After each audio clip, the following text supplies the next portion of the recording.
करा तनी हम जब तनख्वाह आई तो नोटवा तो हम ही न गिने। हर तनख्वाह तो मिलिए गई हुई, वो तो हम दे दी नहीं। केकरा के? अपना पापा के।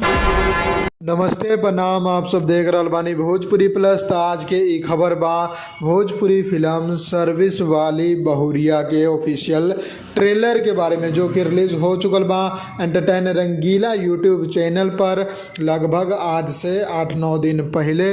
और ई ट्रेलर में आप लोगन के देखे के मिलिए भोजपुरी मशहूर अदाकारा काजल राघवानी जी, इनका साथे एक्टर बाड़े आनंद ओझा जी, साथ में मनोज टाइगर और भी अनेकों कलाकार बाड़े, जो कि आप सबके भरपूर मनोरंजन कराइए। और निर्देशक बाड़े मंजुल ठाकुर जी, जो कि पारिवारिक कॉमेडी फिल्म तो ए तरीका से बनावेले आप लोग सोचिए सकतानी। राजा बाबू, निरहुआ हिंदुस्तानी 2-3 जैसन और भी बहुत सारा बेहतरीन फिल्म उ बनौले बाड़े। और भोजपुरी इंडस्ट्री के एगो साफ सुथरा और एगो स्टोरी वाला इंडस्ट्री उ बनावेले।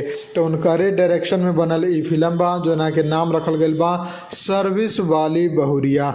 ई फिल्म के जो निर्माता बाड़े उ बाड़े रितेश श्रीवास्तव, दिनेश मंगल, अपूर्वा और मोनिका सिंह जी। तो 4 गो प्रोड्यूसर बाड़े भैया, काफ़ी ज़्यादा बजट लागल बा।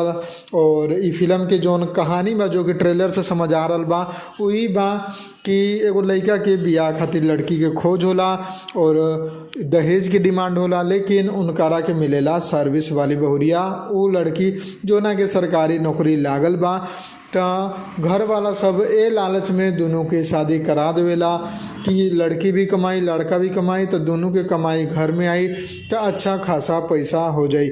लेकिन बहू के जौन शर्त होला वही बाकी उ आपन कमाई आपन नैहर भेजी और नैहर में जौन ओकर बा मतारी पर कर्ज बा ओके उ सधाई। तो एकरे बाद से ड्रामा पूरा शुरू हो जाला, जब बहू आपन वेतन जौन बा जौन पैसा बा उ अपन सास ससुर के ना देवेली, तब से ड्रामा शुरू हो जाला। और इहे पूरा ड्रामा पर ये पूरा फिल्म के गढ़ल गइल बा, जो कि बहुत ही बेहतरीन तरीका से दिखावल भी गइल बा। मंजुल ठाकुर जी के निर्देशन में शानदार तरीका से एके बनावल गइल बा। तो ट्रेलर आप लोग जाके देख सकतानी एंटरटेन रंगीला यूट्यूब चैनल पर 18 फरवरी के रिलीज भई रहे। लेकिन जो फिल्म बा ओकर रिलीज डेट के अभी कोनो जानकारी ना बा। जब भी रिलीज हुई आप लोगन के हम अपडेट दे दें, बस आप लोग चैनल के सब्सक्राइब करके बेल आइकन जरूर दबा दी। हम मिलम आप लोगन के एगो नया वीडियो में नया खबर के साथ। तब तक खातिर जय हिंद, जय भोजपुरी, प्रणाम।